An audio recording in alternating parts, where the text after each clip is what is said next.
Ladies and gentlemen, a guestless graduation, my uncle announced, filming me in the empty hall I had paid for. Mom texted, "We're at your brother's housewarming. Don't be mad. Love you." Then Dad added, "Catering's on your card. $5,600. Left mine at home." I didn't reply, just sent a thumbs up. An hour later, I had a delivery sent to their party. They were all smiles until they read the note. Then the call started. There are moments that don't just change your life, they shatter it. Moments so profoundly betraying, they fundamentally redefine who you are. For me, that moment didn't creep in. It exploded on what should have been the proudest day of my life, my college graduation. I'm Jamie, and for 27 years, I embodied the family anchor. The one who meticulously juggled bills, worked ceaseless side gigs, and served as the unofficial tech guru. I was the person who ensured everything ran with an almost invisible precision. You recognize the archetype, don't you? The one who stays late, meticulously double-checks flight times, and books every venue because, apparently, only I possess the innate ability to navigate such complexities. I tracked receipts like sacred relics, my backpack a testament to preparedness with its spare battery cache. Yet, I was also the child they consistently forgot to applaud.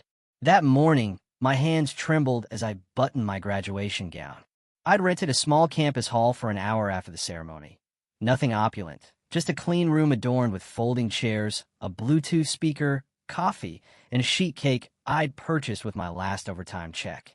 I even painstakingly set up a tripod for my phone, ready to immortalize the moment, carefully laying out programs with my name spelled perfectly. It felt foolishly hopeful. I stood beneath those harsh fluorescent lights, the scent of lemon cleaner filling the air. The custodial guy, bless his heart, offered a genuine thumbs up. "Congrats, boss," he said. I smiled, desperate to believe him. 5 minutes crawled by. Then 10. Students drifted past with their parents, balloons bobbing like celebratory buoys. Each distant laugh, each heartfelt hug I glimpsed felt like a cruel mirror, reflecting precisely what I was missing. My phone remained stubbornly, mockingly silent. The family group chat, usually a vibrant hub of shared photos and incessant chatter, was nothing but a dead blue bubble. Suddenly, my uncle's voice boomed from the doorway, breaking the strained quiet. "Ladies and gentlemen, a graduation with 0 guests." He filmed me like some bizarre UFO sighting, his phone panning across the desolate chairs, then punctuated it with a theatrical whistle. Historic. My throat went instantly dry. I could only stare into his phone's lens. He chuckled, but the sound was cold, devoid of warmth. "I'm just kidding, kiddo. They're just running late." As if late was a physical place one could inhabit. Then my phone buzzed. A text from Mom. "We're at your brother's housewarming. Don't be salty. Love you." Don't be salty. My heart lurched, a sickening, free-fall sensation. Before I could even process the emotional gut punch, another message popped up, this time from Dad. "Catering's on your card. Just $5,600. I forgot mine. The screen blurred. My hand tightened around the phone, the flimsy sheet cake box threatening to collapse under the pressure. My uncle was still filming. "Smile," he chirped. I couldn't. I gazed at the stage, the cheap banner bearing my name, the utterly empty room, every single seat I had personally paid for. I thought of Mom's constant refrain. Asterisk family shows up. That's what matters. Asterisk, I remembered patiently fixing Dad's email last month, his casual advice that I should take real classes. I recalled Nico receiving a brand new TV the very week I'd hesitantly asked for help with my textbook costs. The fluorescent lights hummed above. Somewhere down the hall, a janitor's cart squeaked, a lonely symphony. "Say something," my uncle prompted, lowering his phone slightly. "For the vlog. I'll send the link," I managed, my voice a barely audible whisper. He winked. "There you go." I sat on the edge of the stage for a moment, letting my mind construct an elaborate fantasy. I pictured my family arriving with a dramatic flourish, blaming an improbable traffic jam. I imagined them laughing, embracing me, erasing the excruciating last hour. My chest ached with the palpable reality of that imaginary scenario. 3 more texts landed. Aunt Lena sent a solitary balloon emoji. Nico, a boomerang of champagne popping in his new kitchen. Mom, a photo of a cheese board with "proud of you" caption beneath. The cheese board was in perfect focus. I was not. Want to cut the cake? My uncle asked, utterly oblivious. Not yet, I said. He checked his watch. Can't stay long. Traffic. Uh-huh. I stood up, meticulously adjusting the banner. That's what I do when things are breaking. I straightened the small, tangible things, pretending it somehow helps. The Bluetooth speaker reconnected itself with a cheerful chime, an ironic counterpoint to the quiet devastation. Somewhere else in the building, another family cheered. My hand started shaking again, but this time it was a colder, sharper tremor. I put my phone face down. I didn't answer. I didn't beg. I just listened to the fluorescent buzz and the tiny, sharp sound of my heart trying to be quiet. My uncle filmed one last slow pan. Tough crowd, he murmured. I nodded. Yeah. He left. The door clicked shut, the sound echoing through the cavernous space. The empty room felt like a cold, hard statement. I stared at the cake, imagining slicing it into perfect rectangles, boxing it up, as if closeness could be rationed if you just cut carefully. I didn't move. When the hour ended, I stacked the chairs. I folded the banner, slipping it into my backpack with the care one reserves for a fragile souvenir. I walked to the door, turned off the light, and let the darkness tell the truth the group chat never would. I didn't cry. I didn't post. I just stood in the hallway, letting the silence settle over me like a coat I should have put on years ago. My family's unspoken rule has always been to pretend the barn wasn't ablaze, while simultaneously asking me to hold the hose and pay the water bill. Mom would say I'm good with money, which in our household translates directly to, you absorb the hit. Dad called me responsible, a thinly veiled expectation that I be uncomplaining scaffolding around everyone else's choices.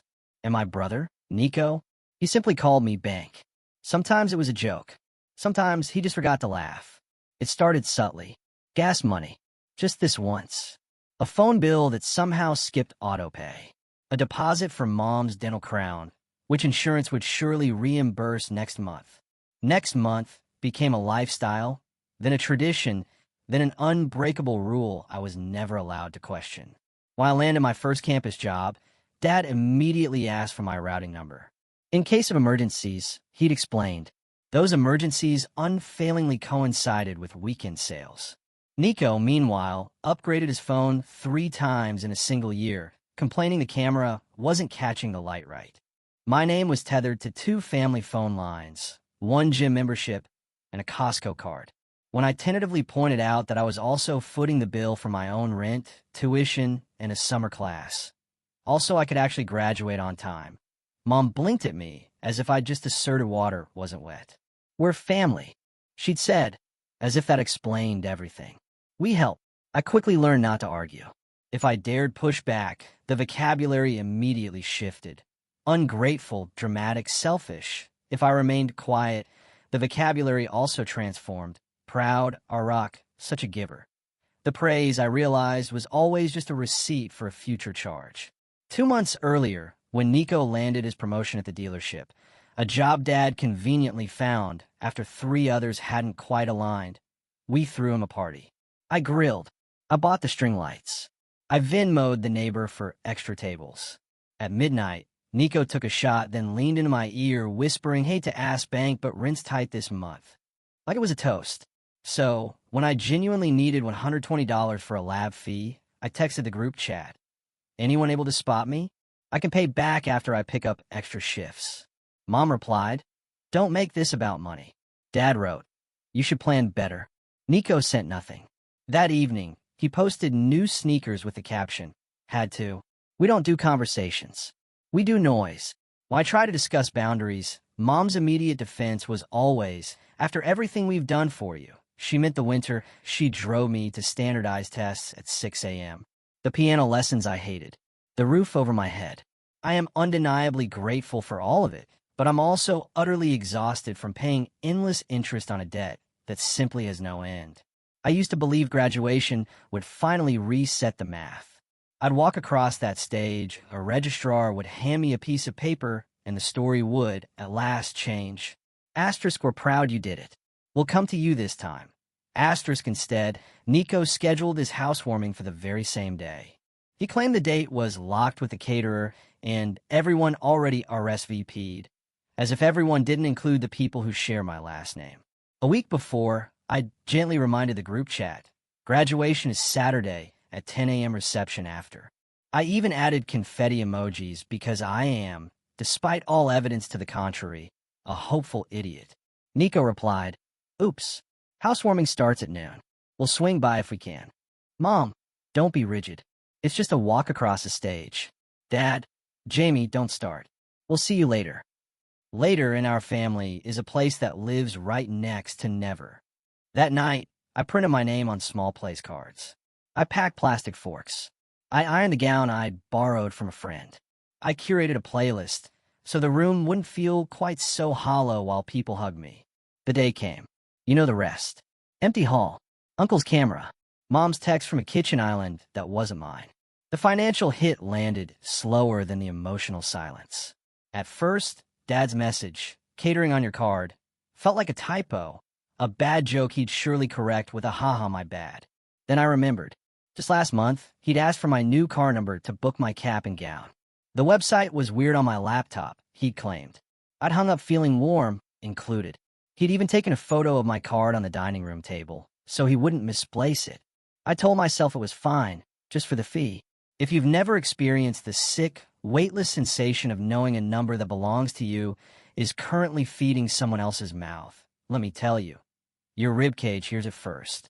I didn't write back. I didn't say no. I didn't say anything. My brain, like a faulty app, began running the calculations in the background. $5,600. That's months of rent. That's a car that actually starts. That's the interest I've been frantically trying to outrun with side shifts that made my eyes burn. On the walk home, my tassel dangling stupidly against my shoulder, I scrolled through Nico's stories. New couch, new TV, people cheering under string lights. He captioned one clip, family first. Mom commented, always. Dad added a fire emoji. I put the phone down and stared at the wall. I tried to breathe in a way that didn't sound like pleading. My aunt called. Saw the stories, she said softly. How are you? Fine, I lied. Your mom says you're being sensitive. Uh-huh. She also says to tell you not to embarrass them with a scene. I looked at my empty kitchen. I'm not at their party, right? My aunt paused. She says that's why they're worried. That night, I spread a stack of bank statements across my table like a detailed, damning map. My name, their charges. My card, their dinners. I highlighted dates with a dull yellow pen that squeaked on the paper. I could hear my own breath go thin. There are moments when your life politely taps your shoulder and asks for your attention. Then there are moments when it grabs your face. This one did both. I thought about every little sure, every it's fine, every don't worry about it, and how those casual words had paved a road straight through an empty hall I paid for. Nico posted a boomerang of people clinking glasses. Mom wrote, so proud of what we built. I laughed out loud, a small, sharp bark that surprised even me. I opened the family group chat. My fingers hovered. I typed nothing. I deleted nothing. I stared until the screen dimmed, showing me my own reflection, tired, too old around the eyes. Then I flipped the statements to the back. I wrote a single sentence on a sticky note, simple and true. I tucked it into my pocket like a switch I wasn't ready to flip. By noon, the housewarming was in full, raucous roar. My notifications pulsed like a migraine. Living room walkthroughs, pantry tours, a slow zoom on a charcuterie board big enough to moonlight as a coffee table. Nico filmed himself opening my gift, which was actually the air fryer I'd bought him 2 months earlier when he'd complained his oven ran hot. He held it up, shouting, "Bank came through." He winked at the camera. Kidding, kind of. I sat on my apartment floor with the statements in a neat stack. My laptop opened to my bank's fraud page. Then I closed it. I wasn't ready to be a story where I quietly fix it and nobody learns anything. I ordered a delivery to my brother's new home. Not pizza, not flowers.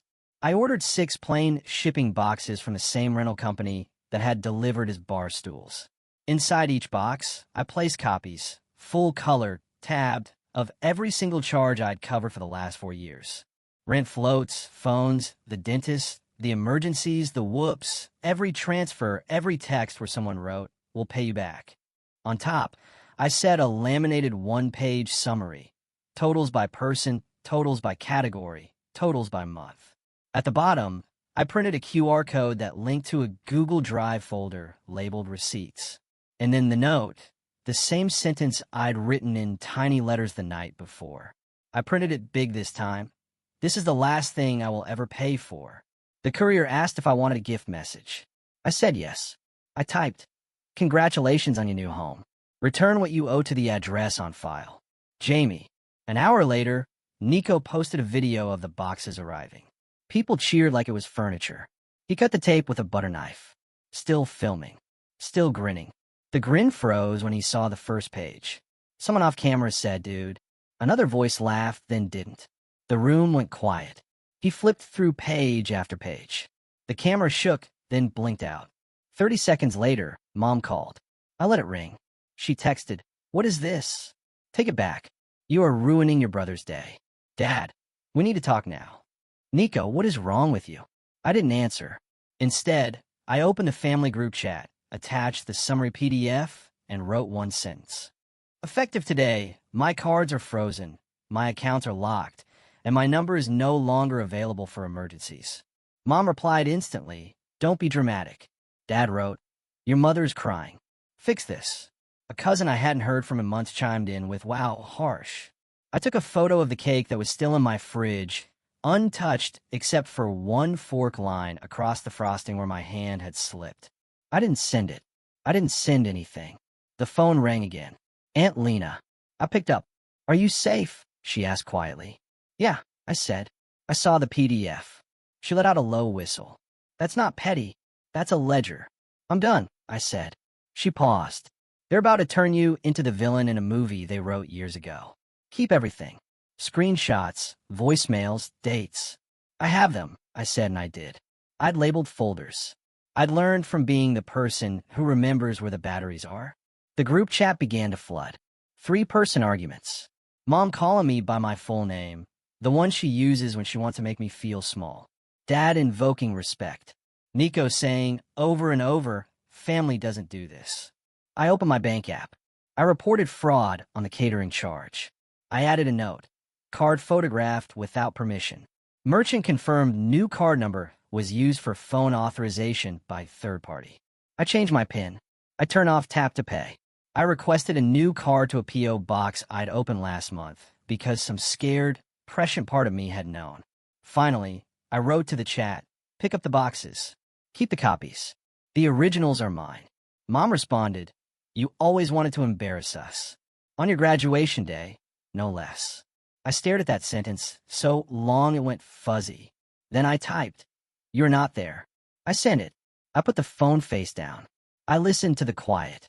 5 minutes later, my father called from an unknown number. I answered. He didn't say hello.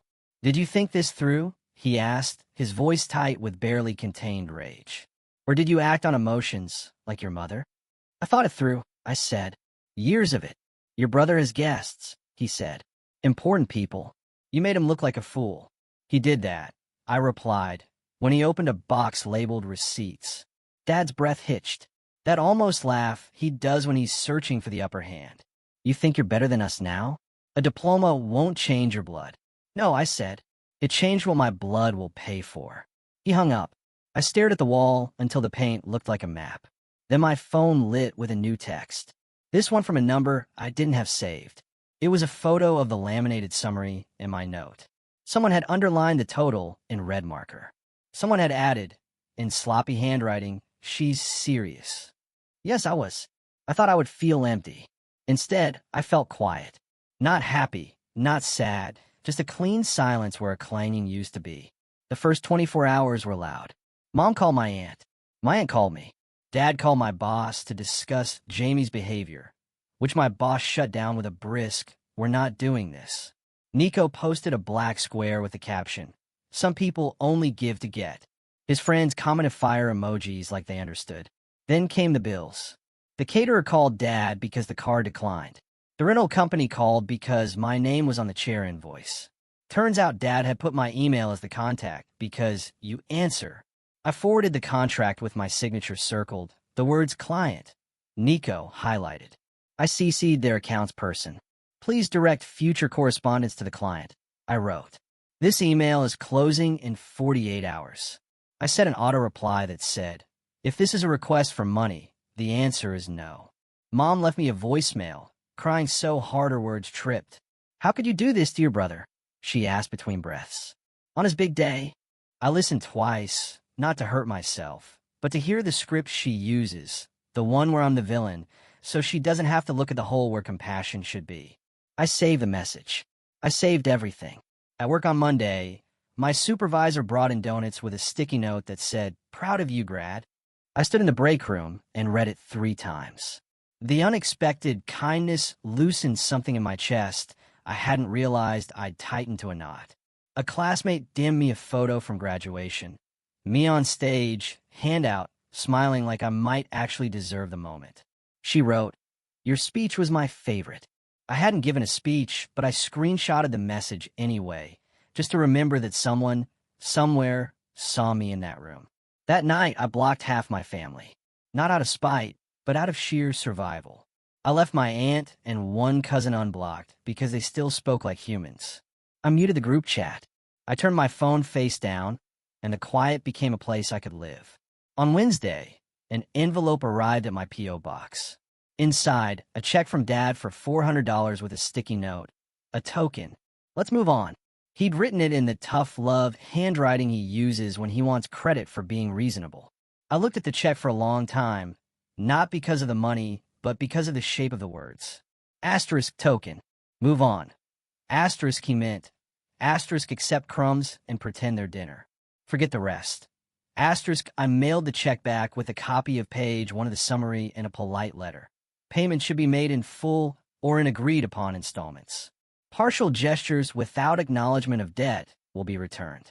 Please see itemized totals.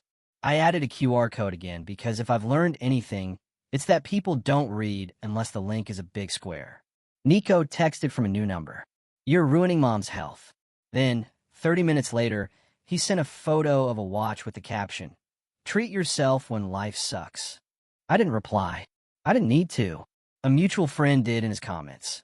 Maybe treat your sister by paying her back. The comment got likes. Then it got quiet. A week later, Mom called from Aunt Lena's phone. I answered because I trust Lena to hang up for me if it goes bad. Mom started soft. We're family, she said. This is ugly. It is, I said. It got ugly slowly for a long time. She sighed. Your brother is under a lot of pressure. So was I said. Silence. Then you embarrassed us. You ghosted my graduation and put a $5,600 bill on my card. I just returned the ghost, I said, keeping my voice level. She switched tactics. What will people think? That I got a degree, I said, and that I finally learned math. She made it sound like a door closing and hung up. After that, the weather changed. Cousins started texting quietly. Not all, but enough. Hey, I saw what happened. I'm sorry.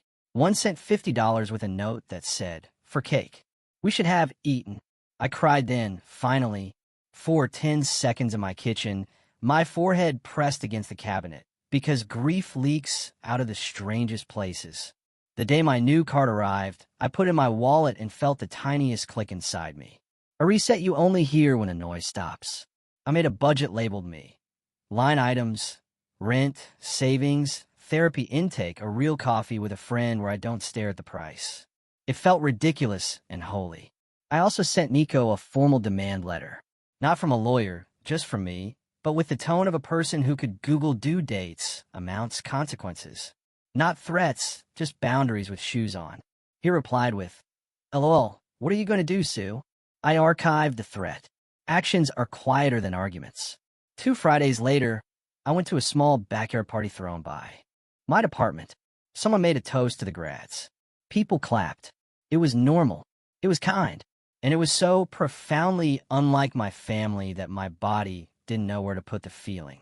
A professor who never says anything personal said, you earned all of this. I believed her a little. At 11 p.m., my phone buzzed. A video from the housewarming popped up in my DMs. Someone had screen recorded the moment Nico opened the boxes. You can see the exact second his smile leaves. You can hear someone whisper, "That's a lot." You can watch him drop the pages like they burned. I didn't feel triumphant. I felt accurate. I went home and slept through the night for the first time in months. Here's the part one didn't expect. The emptiness the family left behind wasn't empty. It filled up fast with other things. Morning walks, a library card renewal, a stupid sitcom that made me laugh so hard I scare myself, coffee with my aunt where we didn't say the word Nico once, a LinkedIn message about an internship that turned into a job interview that turned into me crying in a bathroom stall because sometimes good news hurts when you aren't used to it. Mom sent one more message through Lena. "We miss you," she said, like missing me is a thing you can do without seeing me. "Your brother says he'll call." I sent back 3 lines. "Payments go to the P.O. box. Boundaries stay. I love you from over here." It wasn't cruel. It was clear. When the first installment from Dad finally arrived, an actual amount that had a comma in it, I took a photo and filed it in receipts/inbound. I posted nothing. I told no one except Lena. She replied with 3 clapping emojis and then, "Proud of you." On my fridge, I taped the laminated sentence. "This is the last thing I will ever pay for." It looked bossy and a little sad and exactly right. I keep thinking about that empty hall. The way the light hit the cake. The way the banner folded down into my backpack and came home without any fingerprints that weren't mine. For a while, that room felt like proof that I didn't matter. Now it feels like a moment I stood alone and didn't fall over. People ask what happened with my family, and I say, we're taking a break. It's true. We're on a long, quiet pause where I live like a person and they learn that my pockets are not public property. Maybe they won't learn. That's okay. I did. The money will sort itself out by plan or by silence. Either way, I stopped paying for their lesson. I stopped paying for their applause. I stopped paying for the idea that being loved means being emptied. A week after I started my new job, the HR rep slid a paper across the desk. "Beneficiaries?" she asked. I wrote my own name on the line that used to automatically go to family. I put Aunt Lena as the secondary. I felt the pen shake a little, then steady. If you want the moral, it's boring and solid. You get to be generous after you're safe. You get to say no without providing a 15-slide deck. You get to keep your diploma and your dignity in the same folder.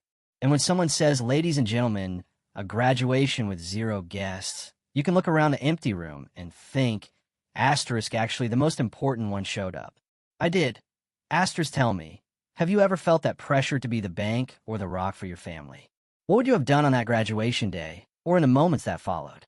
I genuinely want to know your thoughts in the comments below.